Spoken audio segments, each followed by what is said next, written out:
ലോകം മുഴുവനുമുള്ള മലയാളികൾ വിഷു ആഘോഷിക്കുകയാണ്. വിഷുക്കണിയും വിഷുക്കൈനീട്ടവും വിഷു സദ്യവുമായി വിളവെടുപ്പുത്സവം ആഘോഷമാക്കുന്നു. കാർഷിക കേരളത്തിലെ ഗൃഹാതുരമായ ഓർമ്മകൾ ഉണർത്തുന്ന ദിവസം കൂടിയാണ് മേടമാസത്തിലെ വിഷു.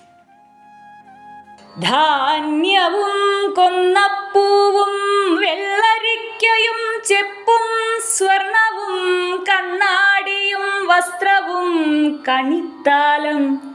നിലവിളക്കിന്റെ വെളിച്ചത്തിൽ കൃഷ്ണവിഗ്രഹവും കണിക്കൊന്നയും വിളവെടുത്ത കണിവെള്ളരിയും പഴങ്ങളും കണി കണ്ടുണരുന്ന പ്രഭാതം. നീലവാനിലെ കോണിൽ പെരുമീനുദിക്കുമ്പോൾ താലവും തയ്യാറാക്കി നിന്നിടും വധൂടികൾ. വിഷുവമെന്നാൽ തുല്യമായതെന്നർത്ഥം. രാവും പകലും തുല്യമായി വരുമ്പോൾ വിഷു ആഘോഷം.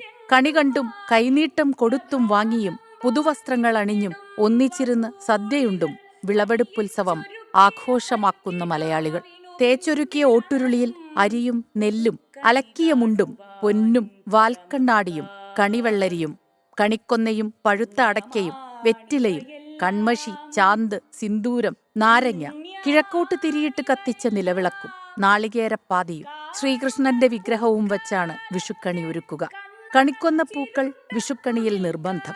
കത്തിച്ച ചന്ദനത്തിരിയും വെള്ളം നിറച്ച ഓട്ടുകിണ്ടിയും പുതിയ കസവുമുണ്ടും അടുത്തുണ്ടാകണമെന്നാണ് വിശ്വാസം. കലയെ പൂജൂടിച്ച നിൻകരങ്ങളിൽ നിന്നേ പുലരൂ.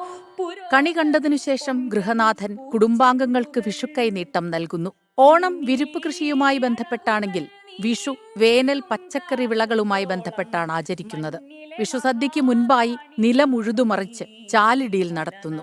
സദ്യ കഴിഞ്ഞ് കൈക്കോട്ട് കഴുകി കുറി വരച്ച് വീടിന്റെ കിഴക്കു പടിഞ്ഞാറു ഭാഗത്ത് കൊത്തിക്കിളച്ച് കുഴിയെടുത്ത് നവധാന്യങ്ങൾ വിതയ്ക്കുന്നു. വിഷുക്കരിക്കൽ, വിഷുവേല, വിഷുവെടുക്കൽ, പത്താമുദയം എന്നിവ വിഷുവിനോടനുബന്ധിച്ച് നടക്കുന്ന ആചാരങ്ങളാണ്. വിഷുവിനോടനുബന്ധിച്ച് മാറ്റച്ചന്തകളുമുണ്ട്. നാണയമില്ലാതെ കച്ചവടം നടത്തിയിരുന്ന പഴയകാലത്തിന്റെ ഓർമ്മ പുതുക്കലാണ് മാറ്റച്ചന്തകൾ.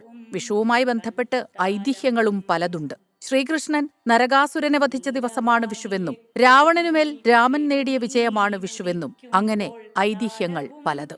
ഏതു വേനലിലും നിറയെ പൂക്കുന്ന കണിക്കൊന്ന ഒരു പ്രതീക്ഷയാണ്. കഷ്ടതയുടെ കാലം മാറി സമൃദ്ധിയുടെ, ഐശ്വര്യത്തിന്റെ, സമാധാനത്തിന്റെ പുലരിക്കായുള്ള പ്രതീക്ഷ.